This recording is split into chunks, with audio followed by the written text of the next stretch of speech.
Hello guys, welcome back to my channel. मेरा नाम है आस्था। आज की हम इस वीडियो में बात करेंगे पेन किलर के बारे में। बहुत से लोग ऐसे होते हैं जिनकी सिर में दर्द होता है या कमर में दर्द होता है या हाथ पैर में दर्द होता है, तो वो पेन किलर का सेवन करते हैं, जो कि गलत है। अगर कोई लंबे समय तक पेन किलर का सेवन करता है तो उसके भी साइड इफ़ेक्ट होते हैं। आज की हम इस वीडियो के माध्यम से हम आपको जानकारी देंगे।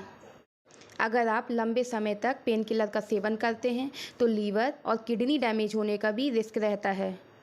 कई बार पेन किलर के ओवरडोज के कारण स्किन में ईचिंग हो सकती है, मतलब कि खुजली हो सकती है। अगर आप पेन किलर का सेवन लंबे समय से कर रहे हैं तो हो सकता है आपको पेट में अल्सर भी हो सकता है, ब्लीडिंग भी हो सकती है और पेट में कब्ज भी बन सकता है। कई बार आपको लूज मोशन भी लग सकते हैं।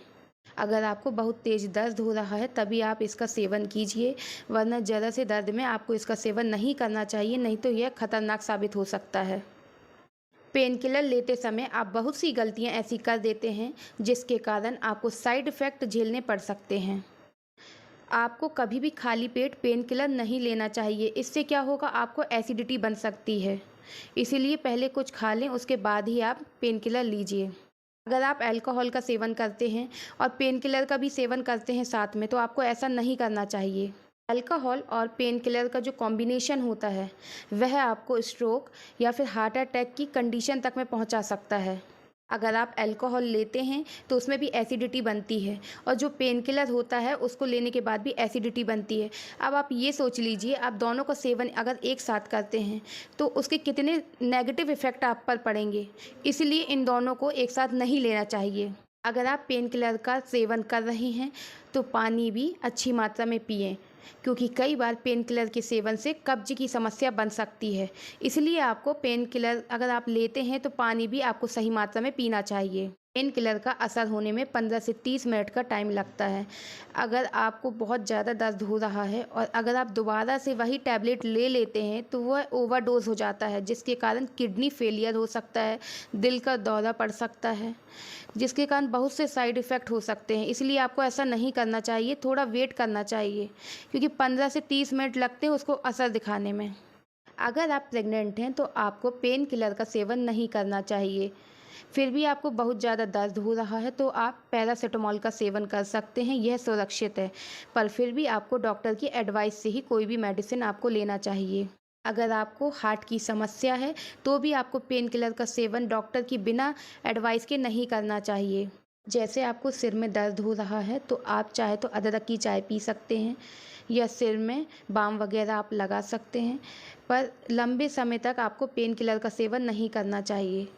कई बार बहुत से लोगों को कमर में दर्द होता है तो कई बार ये कैल्शियम की कमी के कारण भी हो सकता है। अगर आप पेन किलर का सेवन भी करते हैं तो एक दिन दर्द नहीं होगा, पर दूसरे दिन से अगर कैल्शियम की आपको कमी है तो आपको फिर से दर्द होने लगेगा। इसलिए आप चाहें तो डॉक्टर को दिखा लीजिए एक बार, उसके बाद ही कोई भी मेडिसिन लीजिए। अगर आपको घुटनों में दर्द है तो आप चाहें तो सरसों का जो तेल होता है उससे मसाज कर सकते हैं। अगर आपको दर्द और सूजन दोनों है तो आप चाहें तो जैतून के तेल से भी मसाज कर सकते हैं।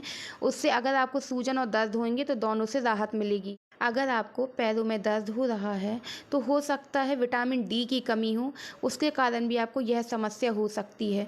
तो आपको धूप में थोड़ी देर बैठना चाहिए और जैसे दूध का सेवन करना चाहिए। अगर आप अंडे खाते हैं तो उसका सेवन भी आप कर सकते हैं, क्योंकि उसमें विटामिन डी होता है। अगर आपको विटामिन B12 की कमी है तो उसके कारण भी आपके पैरों में दर्द हो सकता है। अगर आप जैसे पेन किलर वगैरह लेते हैं तो उससे आपको क्या फ़ायदा मिलेगा, इसलिए आपको पहले डॉक्टर को दिखाना चाहिए कि किस वजह से आपको यह हो रहा है। अगर आपको जैसे विटामिन B12 की कमी है, आप चाहे तो जैसे रेड मीट होता है उसका सेवन कर सकते हैं। दूध से बने जो पदार्थ होते हैं उसका सेवन कर सकते हैं, जैसे दही वगैरह। अगर आपको हाथ पैर या कमर में दर्द हो रहा है तो आपको खटाई का सेवन बहुत ज़्यादा नहीं करना चाहिए, जैसे कि टमाटर हो गया, इमली हो गई और नींबू हो गया, और जो खट्टा दही होता है उसका सेवन भी आपको रात के समय तो बिल्कुल भी नहीं करना चाहिए। आप चाहें तो हल्दी वाला दूध भी पी सकते हैं। अब अगर आपको देखो सूजन होएगी तो वह भी कम हो जाएगी, और देखो उससे दूध से क्या है, कैल्शियम भी मिलेगा। तो कई बार देखो कैल्शियम की कमी होने पर भी हाथ पैर में दर्द हो सकता है, कमर में दर्द हो सकता है। तो हल्दी वाला दूध तो बहुत फ़ायदेमंद है, इसलिए आपको उसका सेवन तो करना ही चाहिए। अगर आपको हाथ पैर में या कमर में दर्द की समस्या है तो आपको खट्टे फलों का सेवन बिल्कुल भी नहीं करना चाहिए। इससे आपकी जो परेशानी है और बढ़ सकती है। चैनल में दी गई जानकारी अगर आपको अच्छी लगी हो तो चैनल को लाइक कीजिए, कमेंट कीजिए। ऐसी ही वीडियो आप रोजाना देखना चाहते हैं तो चैनल को सब्सक्राइब कीजिए। Thank you.